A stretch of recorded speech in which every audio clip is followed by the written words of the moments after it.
Bonjour à tous.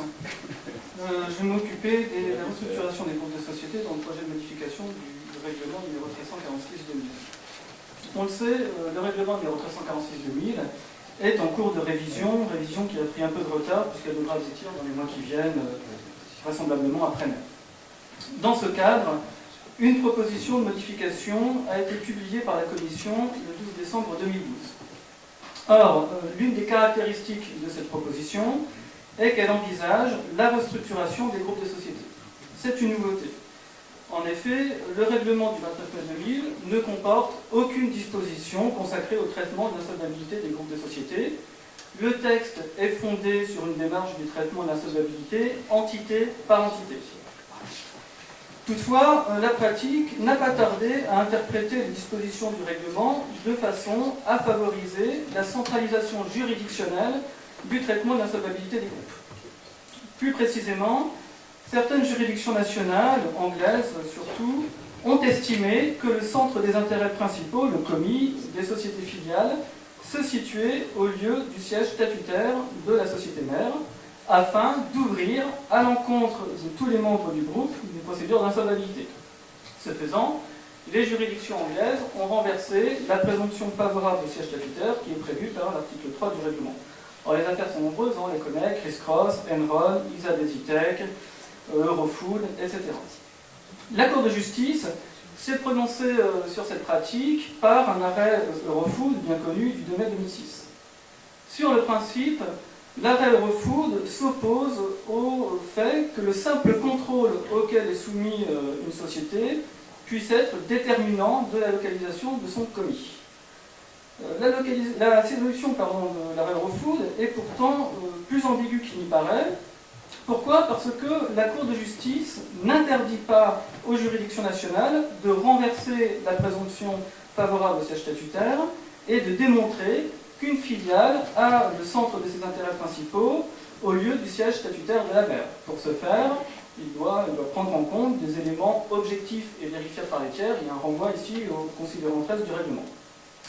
Par suite, il n'est pas surprenant que l'application du règlement insolvabilité au groupe ait perduré, en particulier en France. On peut citer les affaires Eurotunnel, ISA Desitec, Artofel Défense, ou encore Monsanto. Il n'en reste pas moins que cette application n'est guère satisfaisante. Elle est tolérée par le juge de l'Union, mais elle n'est nullement organisée par le règlement. En vérité, une telle lacune est d'autant plus regrettable que, de l'aveu même de la Commission, l'absence de dispositions spécifiques concernant l'insolvabilité de groupes d'entreprises compromet souvent les perspectives de réussite de la restructuration du groupe. Et d'ailleurs, près de la moitié des personnes interrogées dans le cadre de la procédure de révision ont considéré que le texte européen n'était pas efficace en matière de traitement d'insolvabilité des groupes de sociétés. Dans ces conditions, on comprend que l'un des apports majeurs de la proposition de révision est bien de prendre en considération la restructuration des groupes. Il existe un certain nombre de signes en ce sens. Le premier tient aux définitions que le texte, que la proposition s'attache à donner. Le texte définit les groupes de sociétés, alors il n'y a rien de très original, hein. Le groupe est un ensemble d'entreprises consistant en une société mère et des filiales. Hein. Le texte définit aussi la société mère, qui est une société qui détient la majorité des droits de vote d'une autre, ou une société qui est associée d'une filiale et qui peut désigner la majorité des membres de sa direction ou qui exerce une influence définitive et significative sur cette filiale. Bon, c'est une définition assez quand même relativement classique et en vérité très générale pour s'adapter aux particularités nationales et à toutes les situations. Il n'en demeure pas moins qu'elles sont intéressantes parce qu'elles marquent un premier intérêt de la proposition de modification du règlement pour le groupe de sociétés. Au-delà, la proposition de modification envisage surtout des dispositions spécifiques de nature à favoriser la restructuration des groupes au plan européen. Plus précisément, deux catégories de dispositions doivent être distinguées suivant que l'on est en présence, d'une part, d'un groupe non intégré ou, d'autre part, d'un groupe intégré. Alors, s'agissant d'abord des groupes non intégrés, on peut les définir comme ceux dans lesquels les sociétés filles n'ont pas le centre de leurs intérêts principaux au même lieu que celui de la mère. C'est à leur sujet que l'apport de la proposition de modification de la Commission est le plus important. En effet, en ce qui les concerne, la proposition a l'ambition de créer un cadre juridique spécifique avec un enjeu, traiter l'insolvabilité des membres du groupe tout en conservant la démarche entité par entité. À cette fin, la proposition de modification prévoit l'insertion d'un chapitre 4 bis au sein du règlement, chapitre qui est intitulé « Insolvabilité des membres d'un groupe d'entreprise ». Ce chapitre est composé de 4 articles, article 42 bis, article jusqu'à l'article 42 quinquis, et je vais les évoquer rapidement pour ensuite faire quelques remarques. En premier lieu, l'article 42 bis organise un devoir de coopération entre les syndics nommés dans différentes procédures d'insolvabilité ouvertes à l'encontre de sociétés du même groupe. Cette coopération, qui pourrait prendre la forme d'accords ou de protocoles, est soumise à une triple condition. Elle doit d'abord faciliter la gestion efficace de la procédure. Elle doit ensuite ne pas être incompatible avec les règles applicables à la procédure concernée. Et, dernière condition, elle ne doit pas engendrer de conflit d'intérêts. Le contenu de la coopération entre les syndics est assez vaste. Il s'agit de la communication d'informations entre eux. Il s'agit également d'un examen en commun de la possibilité de restructurer le groupe et, si c'est possible, d'élaborer un plan de restructuration coordonné. Et enfin, il s'agit de coordonner la gestion et la supervision des affaires des membres du groupe. En second lieu, un article 42 ter est consacré à la communication et à la coopération entre les juridictions qui auraient ouvert des procédures d'insolvabilité à l'encontre de différents membres d'un groupe de sociétés. Là encore, la coopération est conditionnée par les mêmes conditions que l'on a vu tout à l'heure, donc efficacité de la gestion de la procédure renforcée et le fait que la coopération ne doit pas être incompatible, encore une fois, avec les règles applicables. Quant à la coopération proprement dite, elle est envisagée largement, puisqu'elle peut avoir lieu par tout moyen approprié, nous dit le texte. Alors là encore, il s'agit de communication d'informations, de gestion coordonnée des actifs en jeu, mais d'autres moyens de coopération sont aussi prévus, plus adaptés pour les juridictions. Il s'agit par exemple de coordonner les audiences, ou de coordonner l'adoption des plans. En troisième lieu, un article 42 quater organise la coopération entre le syndic qui est nommé dans une procédure ouverte contre un membre et la juridiction qui a ouvert une procédure contre un autre membre. Dans ce cas-là, le syndic peut s'adresser à la juridiction pour demander notamment un certain nombre d'informations relatives à la procédure qu'elle a ouverte. Et en quatrième lieu, enfin, un article 42 quinquis est consacré au pouvoir des syndics.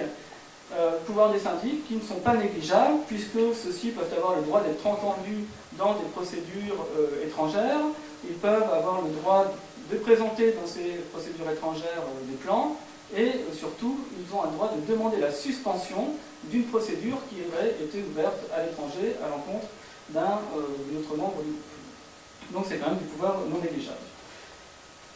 On peut faire une première remarque. Le schéma, il apparaît relativement simple et finalement assez logique. Pourquoi? Parce que, il se résume ainsi. Il s'agit d'organiser la coopération entre des autorités d'États membres différents, le syndic, les juridictions, pour organiser derrière une coordination des procédures ouvertes contre différents membres d'un groupe. Donc le schéma, on le comprend, et finalement, il s'impose par sa logique. Alors cela étant dit, plusieurs remarques peuvent être évoquées, au moins 4, sur ce schéma. Première remarque. On vient de le dire, le dispositif, il repose essentiellement sur une coordination des procédures. Or, le règlement connaît déjà la coordination des procédures, coordination entre la procédure principale, qui est ouverte contre le débiteur, et les procédures secondaires, qui sont ouvertes contre des établissements de ce débiteur. À ce sujet, une partie de la doctrine, en particulier Maître Daman, a proposé d'appliquer ce schéma au groupe. À partir du moment où une société mère ferait l'objet d'une procédure principale, on pourrait considérer que ses filiales sont des établissements au sens du règlement et qu'on pourrait leur ouvrir à l'encontre des procédures secondaires. La difficulté est que, compte tenu de la définition que le règlement donne de l'établissement, il le définit comme tout lieu d'opération où le débiteur exerce de façon non transitoire une activité économique avec des moyens humains et des actifs, on ne sait pas vraiment si cette définition s'applique simplement à des établissements non personnifiés ou s'appliquer à des filiales. Or, malheureusement, la proposition ne lève pas cette ambiguïté elle continue d'adopter cette définition assez imprécise de l'établissement, si bien que l'on ne sait toujours pas si le dispositif procédure principale, procédure secondaire est bien susceptible de s'appliquer au groupe de sociétés, et c'est dommage qu'il n'y ait pas d'avancée sur ce point. Deuxième remarque. Si une coopération est prévue entre des autorités d'États membres différents, on a du mal à imaginer comment cette coopération peut véritablement être fructueuse en cas de désaccord. Faute de leadership. Quand une procédure est ouverte contre la mer, en effet, on n'a pas vraiment de mal à considérer que les autorités qui sont nommées dans la procédure ouverte contre la mer pourront être prédominantes. En revanche, lorsque deux procédures d'inviolabilité sont ouvertes contre des filles, dans ce cas-là, on peut se poser la question de savoir quelles seront les autorités qui seront prédominantes. Est-ce que ce sont celles de la procédure qui a été ouverte en premier? Est-ce que ce sont celles de la procédure qui gère le plus grand nombre d'actifs? Est-ce que ce sont celles de la procédure qui concerne le plus grand nombre de salariés? On n'en sait trop rien. Alors, la proposition prévoit quand même deux règles pour essayer de fluidifier les choses. L'article 42 bis, elle prévoit que les syndics peuvent s'accorder pour accorder des pouvoirs supplémentaires à l'un d'entre eux.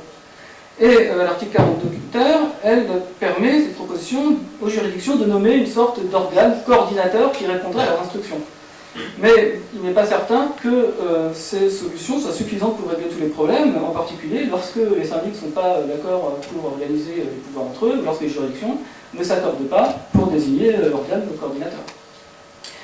Troisième remarque, certaines notions ne sont pas définies. Par exemple, on a vu, la coopération des syndics ne doit pas engendrer de conflit d'intérêts. Le problème, c'est qu'on ne sait pas ce que c'est qu'un conflit d'intérêts au sens du règlement, et il peut y avoir des divergences entre les droits nationaux sur la notion de conflit d'intérêts. C'est un exemple parmi d'autres. Et dernière remarque, en fait, et c'est une conséquence de ce qui précède, il faudra nécessairement une adaptation et un rapprochement des droits nationaux en la matière. La proposition dit en effet que la coopération est possible si elle n'est pas incompatible avec les règles applicables à la procédure. Mais au-delà de la simple compatibilité, on ne voit pas comment il pourrait y avoir concrètement coopération si rien n'est prévu au sein des droits nationaux pour permettre à un syndic ou à une juridiction de collaborer ou de coopérer avec la juridiction ou le syndic d'un autre État membre. Certaines différences entre les législations nationales sont extrêmement importantes, notamment en matière de traitement de la situation des salariés, et il y aura certainement difficultés. D'où l'intérêt, évidemment, de la recommandation de la Commission que Michel a citée tout à l'heure, du 12 mars dernier. Alors cela étant dit, si la proposition se concentre essentiellement sur les groupes non intégrés, elle n'oublie pas pour autant les groupes intégrés, et je vais terminer là-dessus. La proposition de modification de décembre 2012 prévoit en effet l'insertion au sein du règlement d'un considérant 20 termes qui précise que la coordination des procédures que l'on a envisagées ci-dessus pour les groupes non intégrés ne doit pas empêcher la pratique en vigueur en ce qui concerne les groupes d'entreprises fortement intégrés. Et cette pratique, on l'a dit, elle consiste à constater que le centre des intérêts principaux de tous les membres du groupe se situe à un seul et même endroit pour ouvrir une procédure localisée géographiquement au même endroit. Enfin, plusieurs procédures, en tout cas dans le même ressort.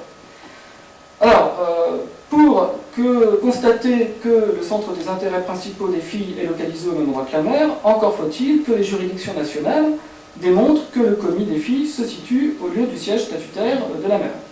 Et sur ce point, le futur considérant 13 bis du règlement s'inscrit dans la ligne directe des arrêts Eurofood de 2006 et surtout Interedil de 2011 qui a déjà été cité par Michel.